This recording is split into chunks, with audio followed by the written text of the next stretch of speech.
Monsieur le ministre.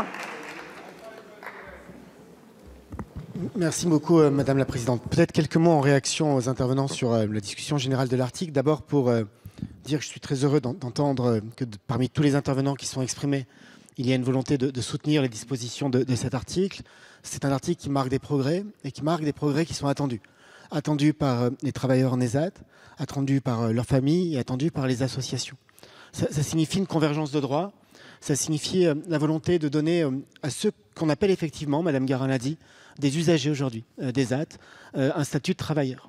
Pour être tout à fait précis, et sur cette question des statuts, nous allons effectivement mettre en place cette convergence de droits syndicaux, droits sociaux, droits à cotisation, avec malgré tout, et je le dis pour la transparence des débats, le maintien d'une caractéristique qui est la question de la protection et de l'interdiction du licenciement.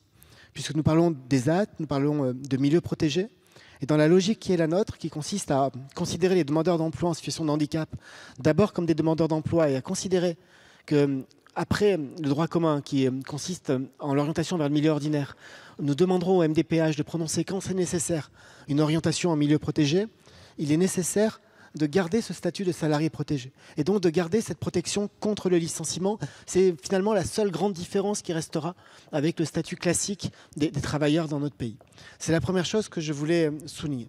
La deuxième, c'est que je crois que nous devons continuer et creuser un certain nombre de pistes qui ne relèvent pas de la loi, mais qui relèvent plutôt de la gestion et de décisions que nous avons déjà prises et qu'il faut mettre en œuvre pour faciliter les mobilités.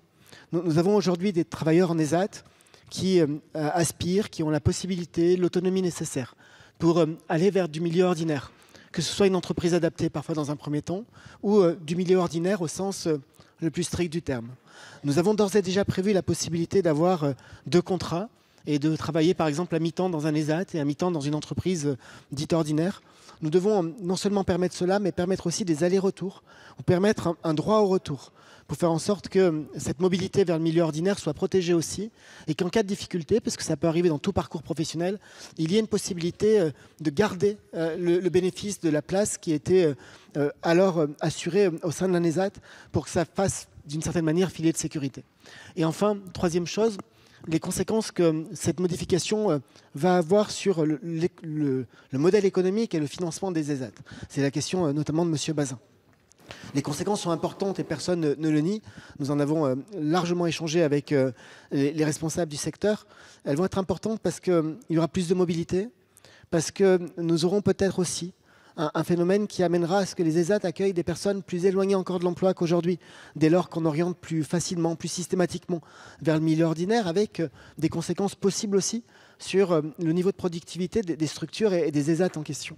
C'est la raison pour laquelle nous avons demandé à ce que toutes les pistes soient récapitulées dans la mission d'inspection que nous avons commandée avec ma collègue Fadila Khattabi. Nous avons un peu de temps. Nous avons un peu de temps puisque la loi dans son ensemble s'appliquera à partir du 1er janvier 2025.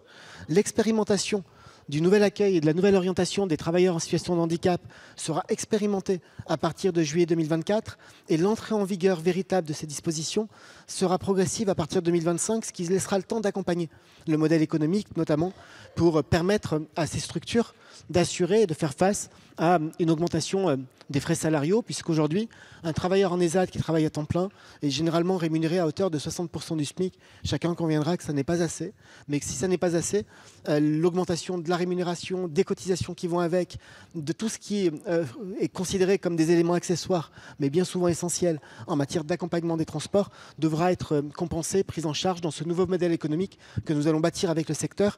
Mais nous n'avons pas voulu nous arrêter, si je puis dire, à cette difficulté préalable, considérant qu'il était important d'avancer et que ce mouvement nous oblige d'une certaine manière à régler la question du modèle économique et du financement des ESAT.